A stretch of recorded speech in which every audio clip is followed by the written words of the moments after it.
Good morning, and welcome to White Bear Unitarian Universalist Church. We are delighted to have you here, both in this space and those attending virtually. It is good to be together, a community of youth, adults, and children, sharing the values of courage, reverence, and compassion. My name is Kristen Daniels, she, her, and I am a member of our board of directors. We had a small change in our order of service this morning. Our gathering music was a recording by our own OK Factor and their musical collaborators, Jarv. We invite you back on October 9th when Jarv will be here in person as our musical guest. We offer a special welcome to newcomers today. We invite you to fill out a guest card in the Welcome Center, or you can find a link in the chat box. We also invite you to Social Hour for a short, structured time of connection and community with coffee. While you're on your way back to the social hall, you can stop in the atrium to find out more about opportunities for engagement in our congregation. This week, you can learn about the Solar Expansion Project, Project Home, and a new creativity group forming. If you're interested in learning more about these things, you can also find more information in our digital atrium, a new online place to catch all of the opportunities available today. Go to WBUUC.org/atrium to learn more. If you have a prayer request, please place it in the prayer bowl or in the chat box before the opening hymn. And finally, the Land Stewardship Fall Workday is coming up next Saturday, October 8th. Is that next Saturday? No, 2 weeks. October 8th, from 9 a.m. to 1 p.m. Mark your calendars. Direct any questions to Jerry Condon. Welcome to our church. Together we grow all our souls and serve the world in love.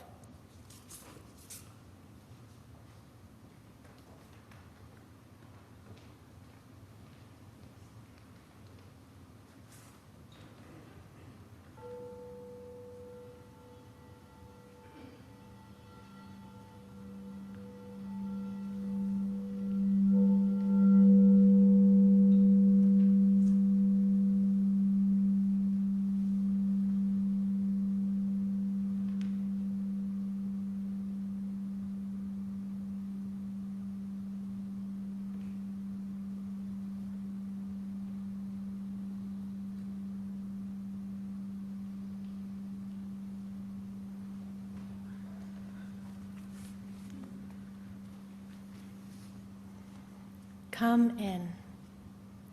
Come into this place which we make holy by our presence. Come in with all your vulnerabilities and strengths, fears and anxieties, loves and hopes. For here you need not hide, nor pretend, nor be anything other than who you are and who you are called to be. Come into this place where we can touch and be touched, heal and be healed, forgive and be forgiven. Come into this place where the ordinary is sanctified, the human is celebrated, the compassionate is expected. Come into this place. Together, we make it a holy place, and welcome. I'm Reverend Sarah Goodman, and my pronouns are she, her.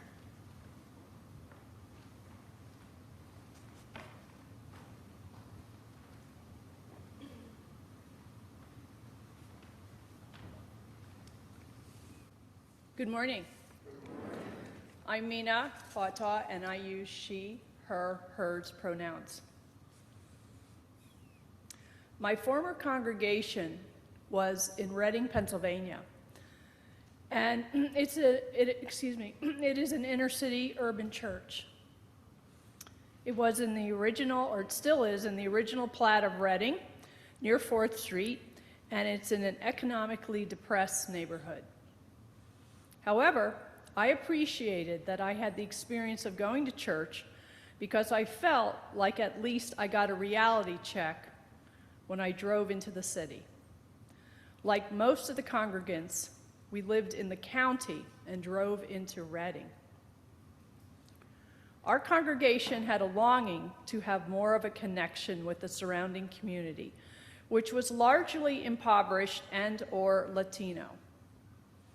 Reading has one of the highest percentages of Latinos in the U.S.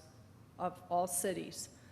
And we did the basic help of providing a monthly food bank for the immediate community, and we housed homeless families in cooperation with a network of churches and NGOs. We envisioned that our Latino neighbors might want to become UUs, but did we as a congregation ever figure out what was needed to break down our whiteness and our classism?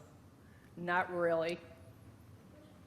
And at that time, I had discussions with a former minister about the possibility of hiring a community minister in addition to the pastoral minister.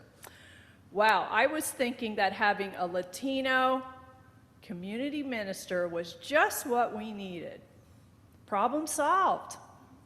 That community minister would lead us into the community and show us how to live with our Spanish-speaking neighbors. It would be my luck that I met a Latina minister at a district UU meeting. I described the situation to the minister. Didn't she think that she would like to come to Reading and be our minister? Ouch. You know what she told me? She told me she wasn't there to be hired and fix our congregation's problem. Oops. Boy, was I shocked by that answer. I didn't know what to say. So I don't think I said much other than thanks for your time. But it was the wake-up call for me. I let go of the dream of the community minister and realized our congregation had work to do within themselves to confront their whiteness and privilege. Blessed be.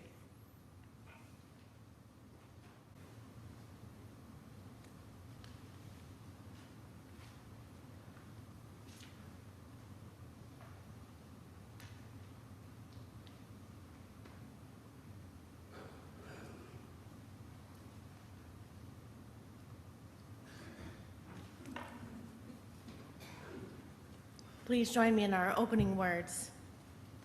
Love is the spirit of this church, and service is its law. This is our great covenant, to dwell together in peace, to seek the truth in love, and to help one another. And now I change hats and become your song leader. So I invite you to rise to sing our opening hymn, number 1017, Building a New Way. A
Good morning.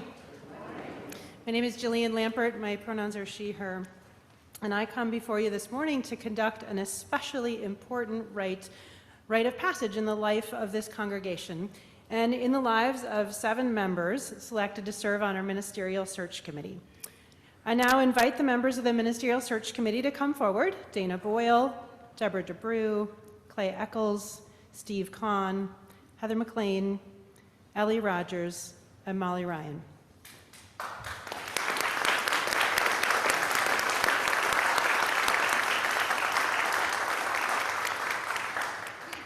Search Committee members, you were chosen by an exceptionally careful process. Members of the Board of Directors and a few other volunteers called each member of the church, explained the qualifications, and asked the members whom they would entrust with the task of searching for and finding a candidate for the next lead minister of this congregation. This led to the board forming a slate of WBUUC members who were named by many and who agreed to serve. We are all grateful to you for your willingness to take on this important work. Your selection was unanimously affirmed at the church annual meeting.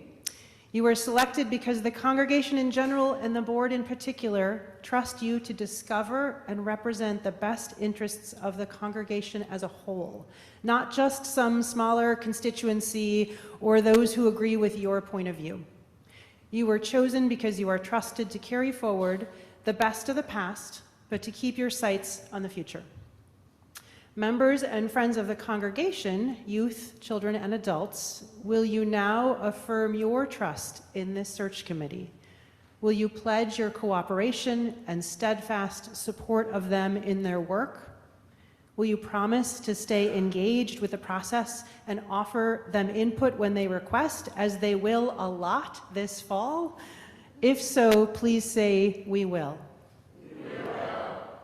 Search committee members, you have begun a journey of getting to know one another's hopes and dreams for this church, one another's styles of communication, and one another's ways of working with others. Your first leg in this journey is self-awareness, and it will be essential for you to find ways to work well with one another, however different your styles or perspectives may be. In the months to come, you will be helping this congregation to understand itself better and to discern what it wants and needs in its next lead minister. You may even have to learn some new skills. You will have the fascinating experience of learning about and communicating with a number of ministers who are in search for a new congregation to serve. And you will eventually be making a most important decision when you choose a candidate, or possibly decide not to bring forward a candidate from among the ministers in search, based on your best discernment about both those ministers and this congregation. Will you each commit yourself to this essential work with your colleagues on the committee and for your church? If so, please say, "We will." You will be meeting a lot over these next 8 months. To help center and light your way, we will give you these tea lights for the chalice lightings, which will begin your meetings. Each time you light the chalice, may you remember that the rest of us are with you in spirit on this journey.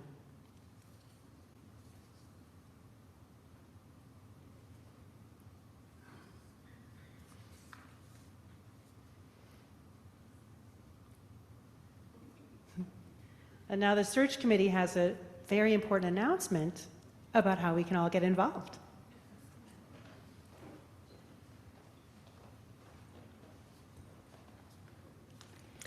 Thank you, Jillian.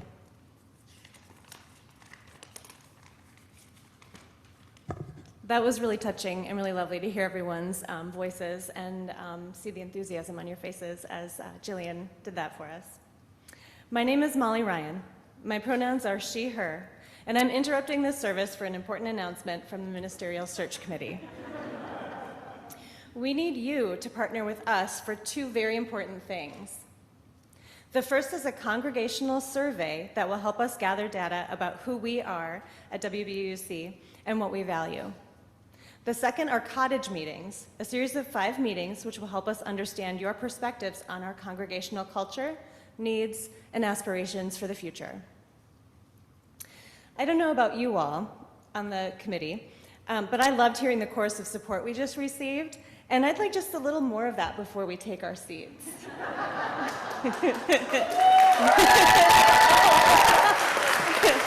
Oh, I wasn't expecting that. What I was going to say is I'm going to ask everyone here and everyone joining from home just a few more questions. And I hope you'll answer with the same enthusiastic "we will" in response. Will you, WBUUC members and friends, adults and youth, complete this survey by October 18th? Yes. Will you, WBUUC members and friends, adults and youth, participate in one of 5 cottage meetings between October 5th and 19th? Awesome. Will you encourage others in our beloved community to do the same? And one final question. We'd like to set a goal of 100 completed surveys in the first week. Will you help us reach this goal? We will. Well, Dick, first I was going to say thank you, and then I was going to say the survey and the sign up for cottage meetings will go live next week. Please check and read your snail mail and your email to stay informed. The search committee will have a table in the atrium after the service today and for the next few weeks. Please stop by and say hello with any questions or visit wbuuc.org/transition for information. We truly appreciate your continued support. You may now return to your regularly scheduled programming.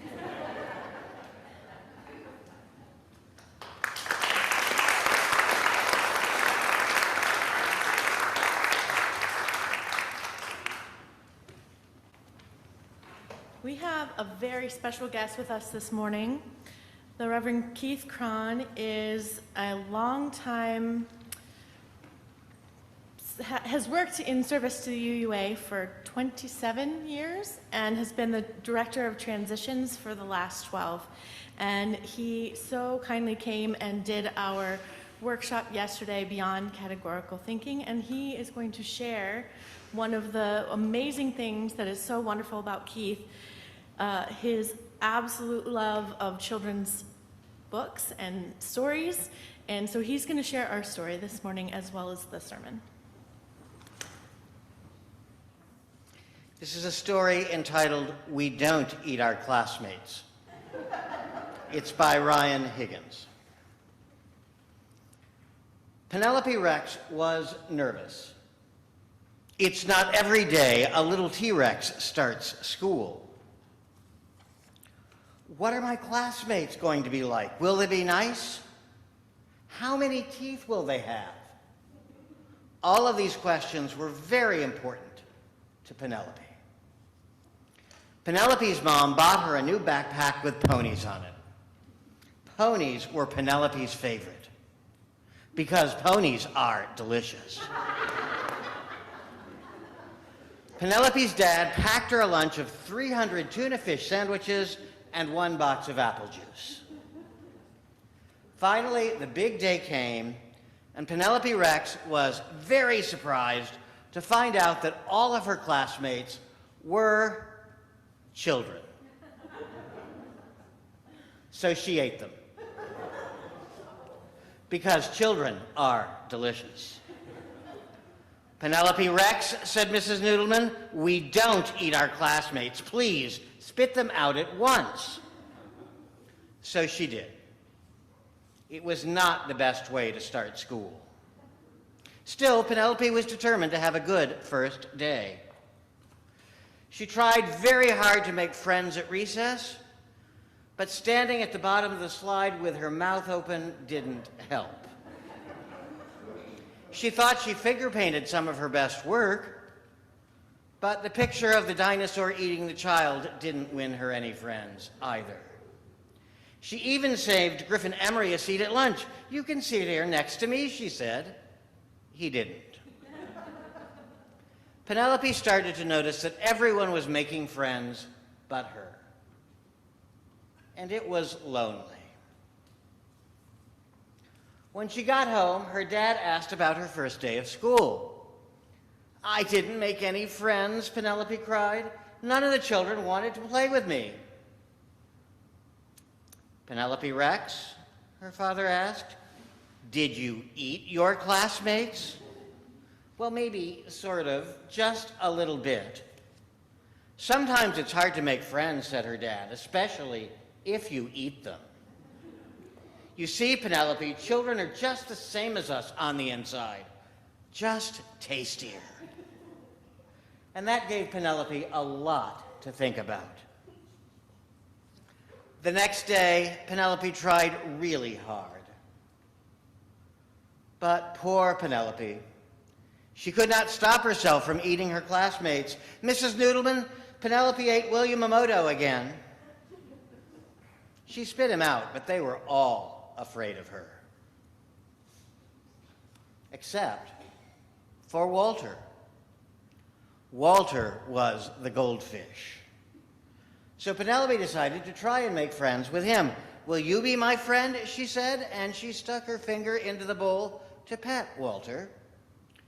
And Walter went chomp. "Eee!" cried Penelope, "he's eating my finger."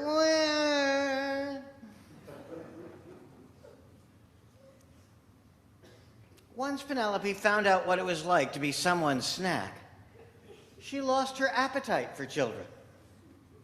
She stopped eating her classmates, even when Cece Woodman spilled barbecue sauce all over herself. And soon Penelope began to make friends, playing hide and seek, even making brownies for her classmates. Now, even when children look especially delicious, Penelope peeks at Walter and remembers what it's like when someone tries to eat you. And Walter the goldfish just stares right back and he licks his lips. Because dinosaurs are delicious.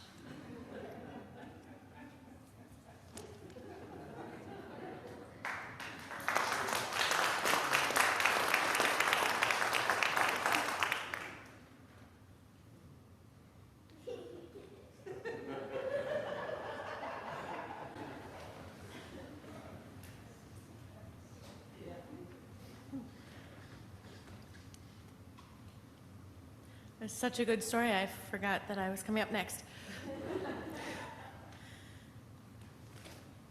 Okay.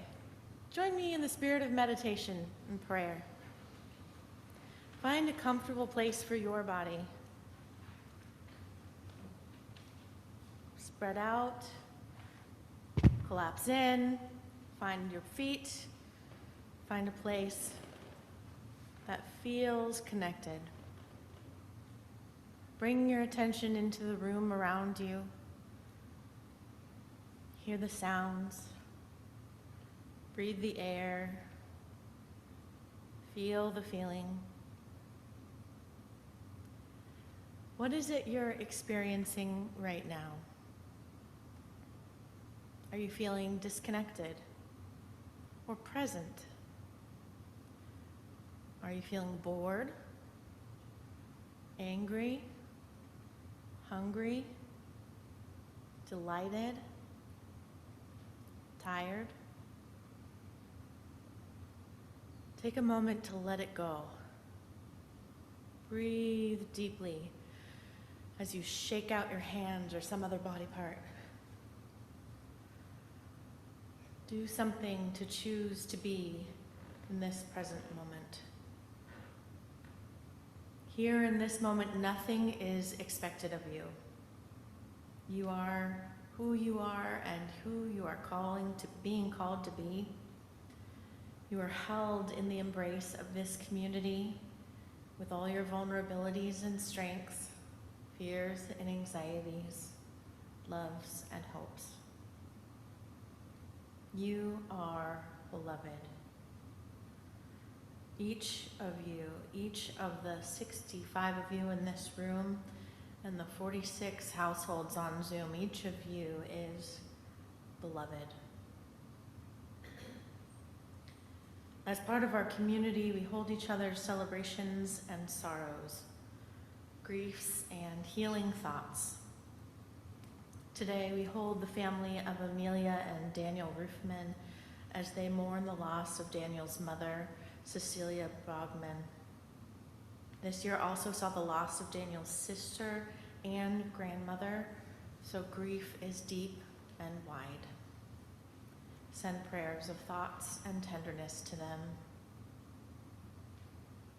We also hold Jean Hansen and her brother Bob.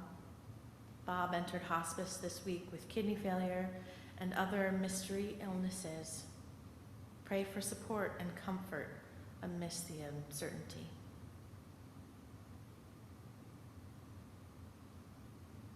I invite you now to name your beloveds, your cares, your thoughts into this space so we may hold it all together.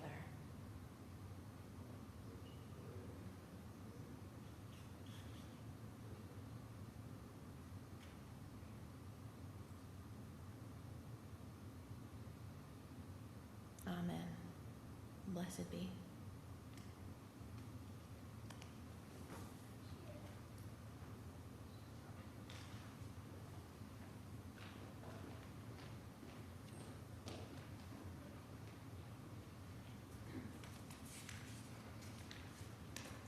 In Pakistan, more than 33 million people have been severely affected by recent flooding.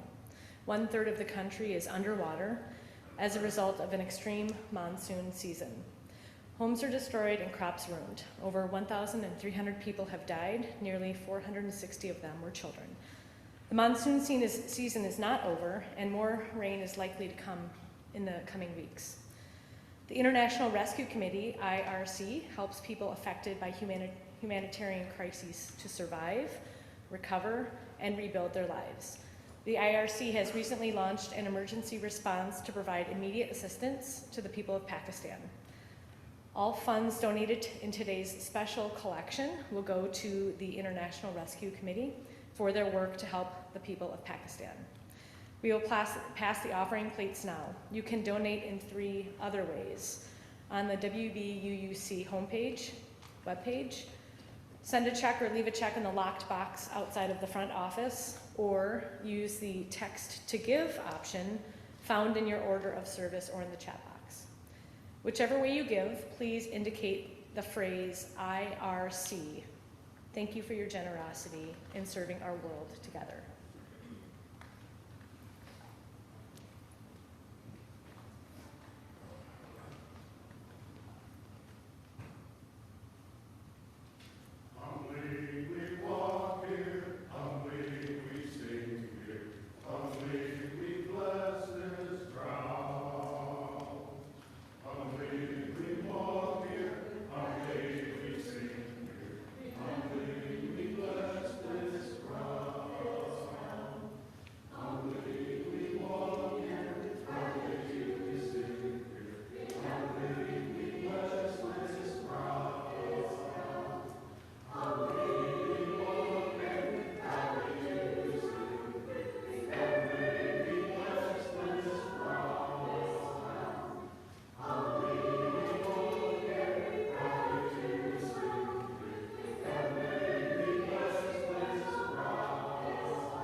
The first reading this morning comes from Emily Bernard, who's written a book entitled Black is the Body. Emily Bernard was a doctoral student at Harvard, in the late 90s. One night, she was in a coffee shop. A young man with mental health issues walked in and began stabbing people. Emily was stabbed. In the book about being an African American in the United States, she talks about the violence she experienced that night.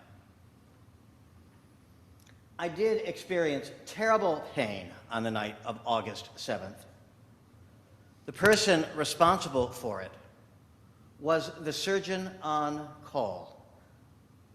I lay on a gurney, feeling helpless and afraid.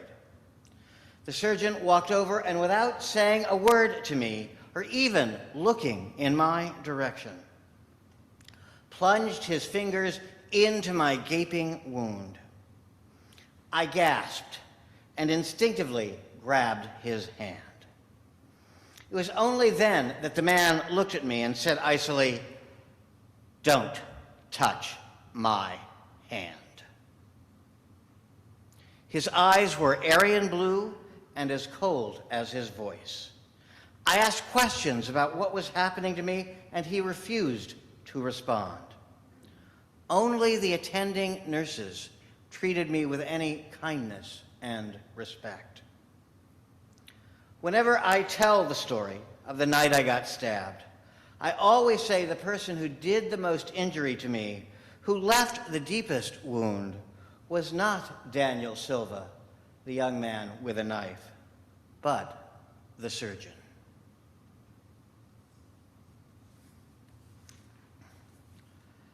The second reading is entitled Unclenching. It was nearly a perfect summer day for a walk. I wasn't alone. My favorite sighting on my street in Providence was a woman walking her adorable French bulldog down the street.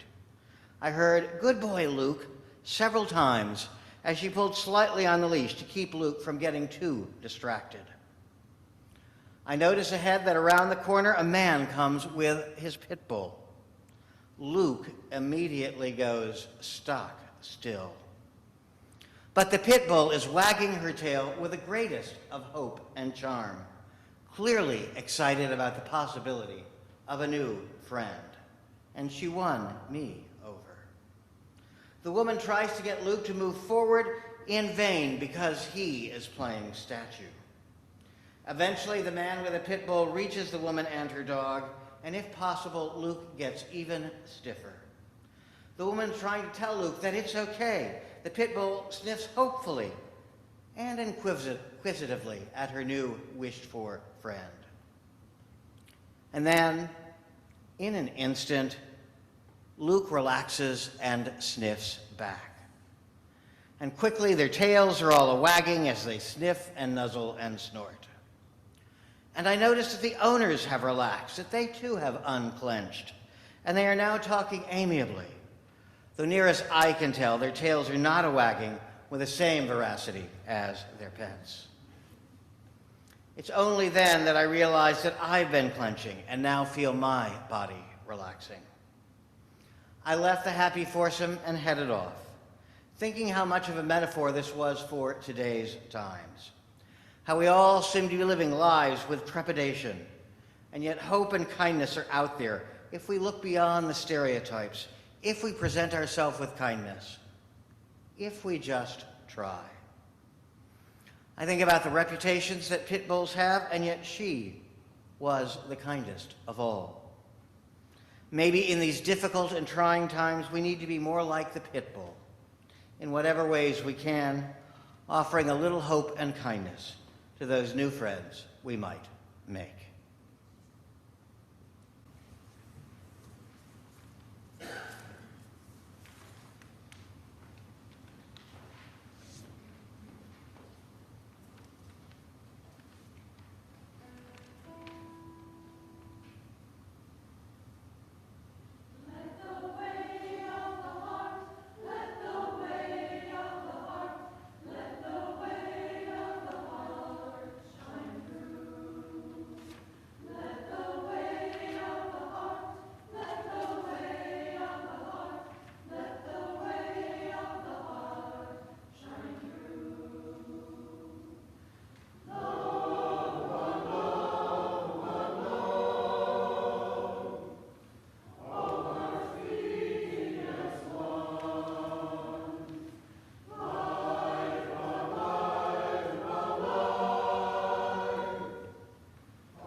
The pandemic has caused us to all think about the future of the world, who we are, the future of religion, the future of Unitarian Universalism. I began contemplating about the future of religion before that. You may remember in 2018 when the Catholic sex scandal rocked the city of Pittsburgh. And then 2 months later, a man walked into a synagogue and opened fire.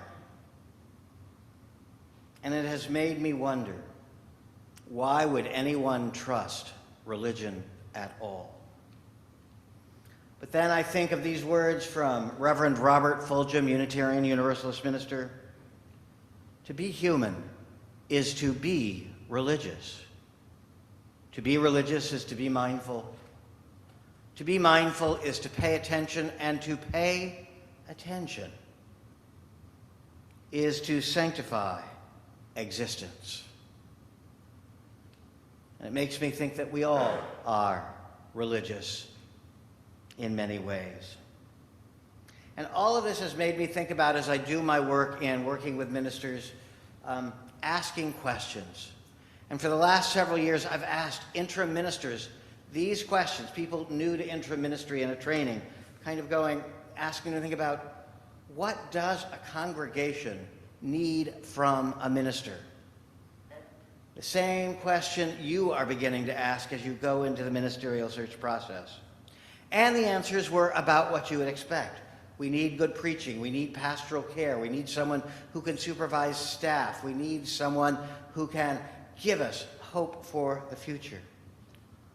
What intrigued me in 4 years of doing this exercise with new ministers is that not a single minister said, the congregation needs someone who will build trust with them, someone who will do no harm. And then it occurred to me as I began thinking about that, I've never heard a search committee say that's what they needed from a minister. Perhaps we've assumed about it, but I think we need to be intentional. In this time of not knowing what to do, now 2 years into the pandemic, having witnessed an attempted coup of our government, grieving shootings at a grocery store in Buffalo, at a school in Texas, watching a tyrant try and overtake Ukraine, watching Roe versus Wade being overturned. How do we build trust in the world, in religion? How do we show up in the world? How do we rebuild something that seems to be missing? We start simply by showing up together. 25 years ago, when I started at the UUA, I was the director of the Office of Bisexual, Gay, Lesbian, and Transgender Concerns. And I was asked by our congregation in Laramie, Wyoming, if I could come and be with them the weekend after Matthew Shepard was tied to a fence and left to die. I was intrigued that only 2 denominations sent representatives to the state of Wyoming, the UUA and the Metropolitan Community Church. I was asked to participate in a Sunday morning service at the church, to say a few words, and then later we would go to the fence and lay down some flowers. So I showed up that Sunday morning. The minister, a brand new minister, showed up, said a few words, turned to me and said, "And now Reverend Cron will deliver the sermon this morning." I literally have no idea what I said that morning. I do know it was important to be there. Later, we went to the fence.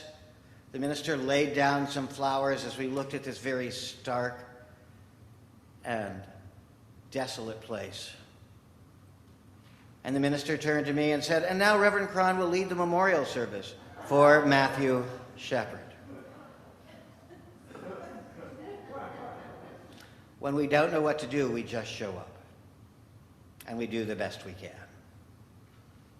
And that's what I found out when I talked to the minister later. He said, I have no idea what to do in that moment. I said, none of us have any idea what to do in that moment. We just show up and be together. And yet the fact that we did show up was remembered. And I remember just months later when the attack on Columbine High School happened, was scheduled to preach at Columbine UU Church, the closest church of any kind to the high school. And just 2 weeks after the shooting, I walked in that Sunday morning to preach there and was amazed at the UU response. Literally every piece of every wall was covered with pictures and good words from Unitarian Universalist children and adults from all over the continent, saying, you matter, we are thinking of you. We respond with care. We let them know that they mattered. And as I think about trust, I'm reminded that the author and researcher Brené Brown talks about how trust is built in little moments. And that also means that it's broken in little moments when we don't show up or when we do harm. I share this story from my seminary days. I was in a class on death and dying, taught by a Holocaust survivor. She worked with young children thinking of committing suicide and was also a hospital chaplain. She asked us one day to practice being by the bedside as a chaplain of someone who was dying, who had very little ability to move. And what would we do and say next to such a person? So someone volunteered to be the patient. Another classmate volunteered to be the chaplain. He walked over, sat down, and took the patient's hand. At which point, Anna stood up and said, do not ever do that again. And we all turned and looked at her. She had been waiting for this moment. But she said, I want you to think about this man in the hospital bed. He has literally no control over anything in his life. And you took his hand without asking it was okay, taking even more control away from him. What would happen if you had asked, would you like your hand held? May I take your hand? Giving him just some little bit of control in a moment when he had almost none. I've never forgotten that story.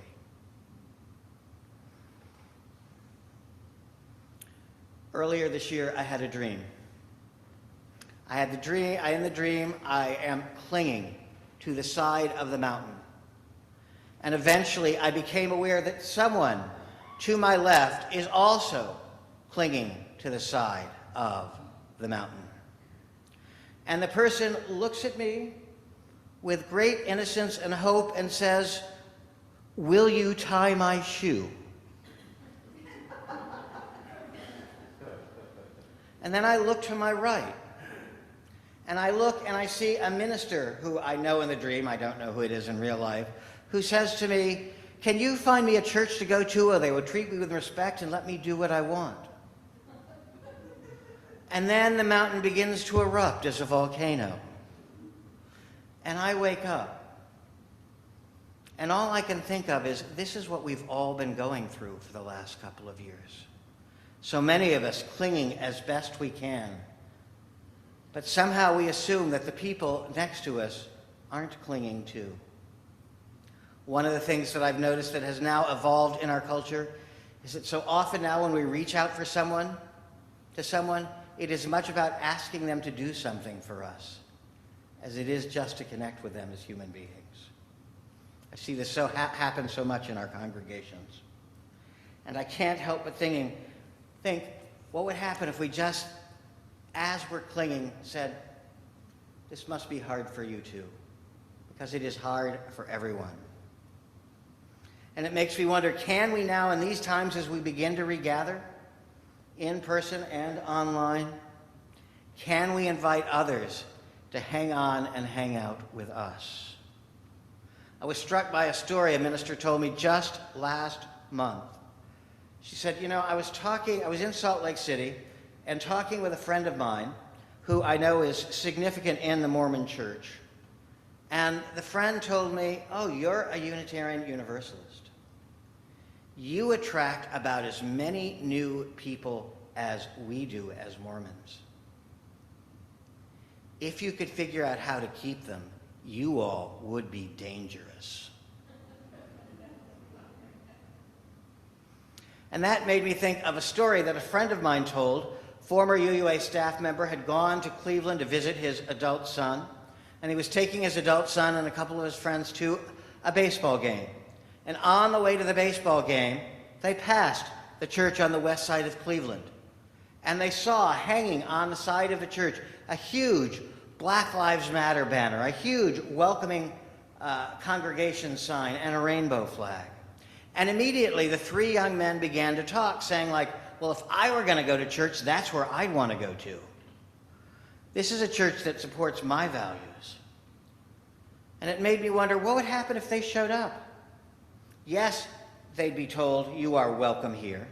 They'd show up wanting to make a difference, and they would be warmly welcome that first Sunday.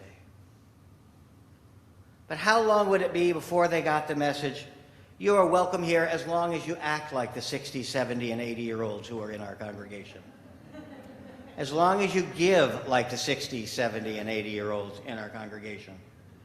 And as long as you serve on 37 committees like the 60, 70, and 80-year-olds in our congregation. We often do the same for the Black, Indigenous, people of color who show up in our congregations.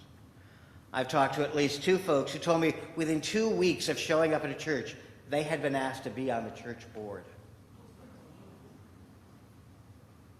But we've also done worse. A friend of mine, who's a minister, African-American colleague, told me this story of showing up to preach one Sunday as a guest minister in the church.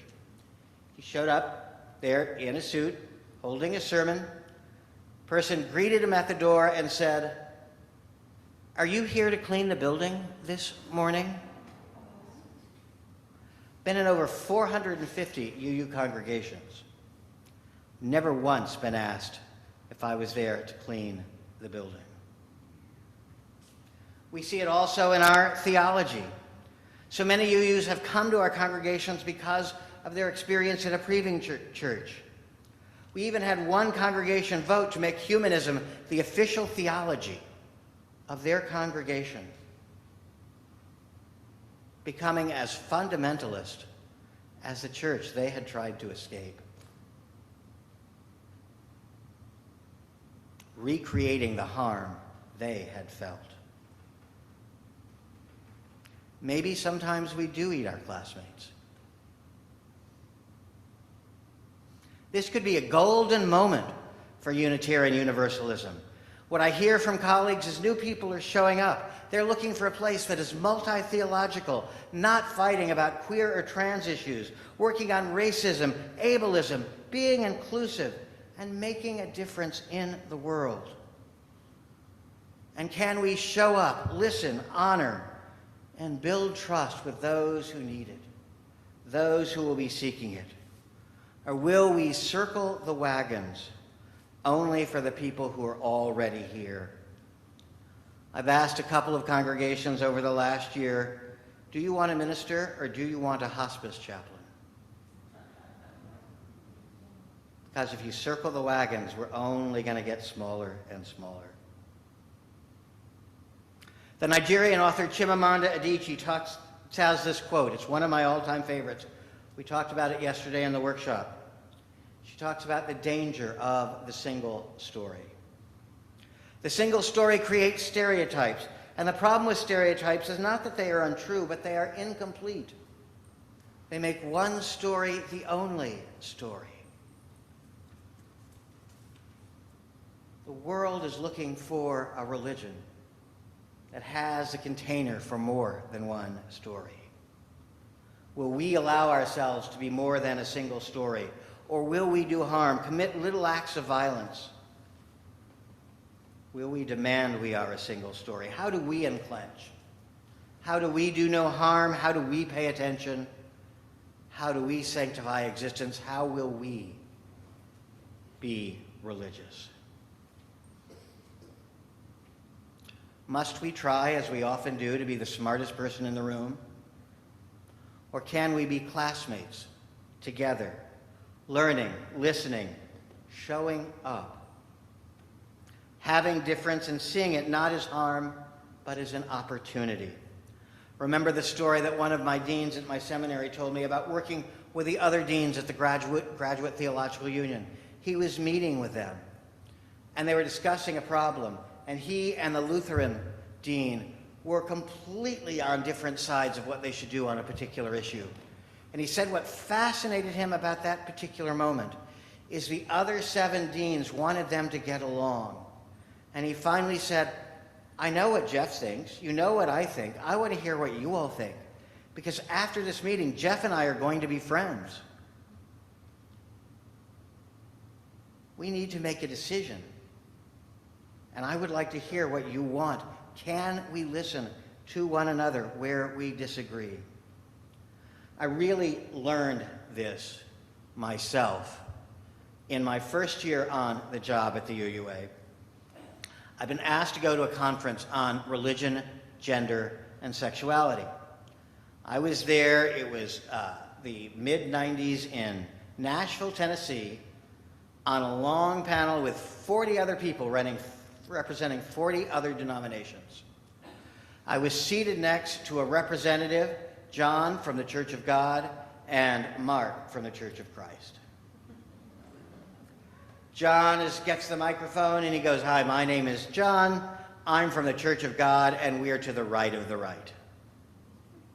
He smiles and he hands the microphone to me. And I go, hi, my name is the Reverend Keith Cron. I'm the director of the Office of Bisexual, Gay, Lesbian, and Transgender Concerns for the Unitarian Universalist Association. And at that point, I had to stop talking because John and Mark were scooting their chairs away from me.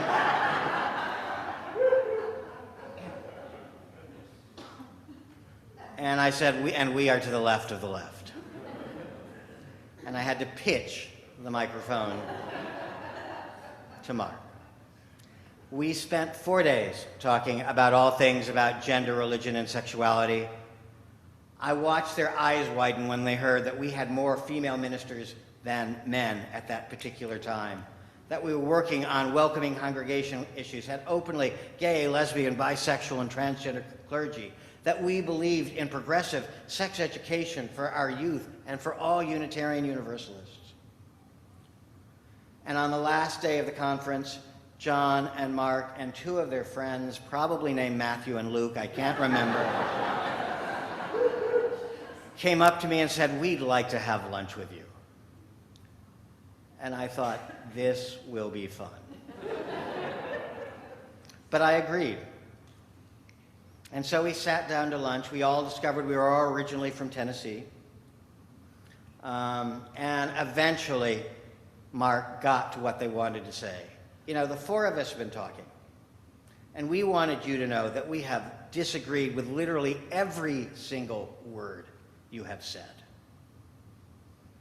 But we also wanted you to know that we respect you.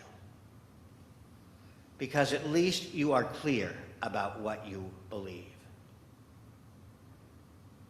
And that is something that we value. They were my teachers that day.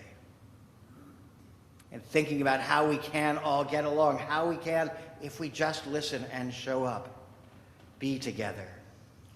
Then they tentatively asked me, since I was from Tennessee and had gone to Tennessee, if I knew anything about football. They were surprised to discover that I knew more about football than all 4 of them, that I'd worked my way through college as a football referee. And at that moment, I was their teacher, because I had become more than a single story.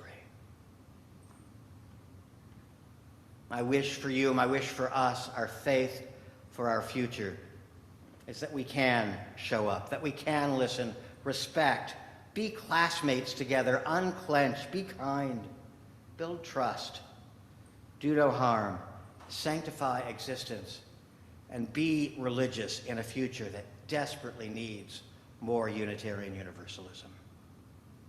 I wish you well in your search and how you move forward, because you do great service here.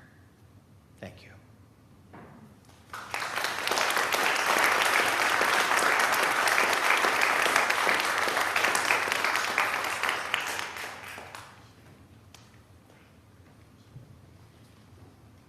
Our closing hymn is 159, This Is My Song. Please rise in body or spirit to sing along.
For our closing words, as you are comfortable and willing, and you may not be, and you have the opportunity, please take the hand of the persons next to you.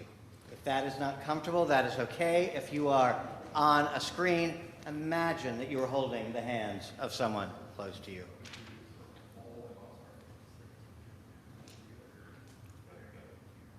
Become aware of the hands that you are holding, their warmth, their texture, their weight. As an infant, these hands reached out for the nourishment of milk. As a child, these hands shakily wrote a name on paper for the first time. These are hands that have wiped away tears, clenched in anger, waved hello and goodbye countless times, and embraced loved ones. And now these hands are the tangible link that connect us to one another.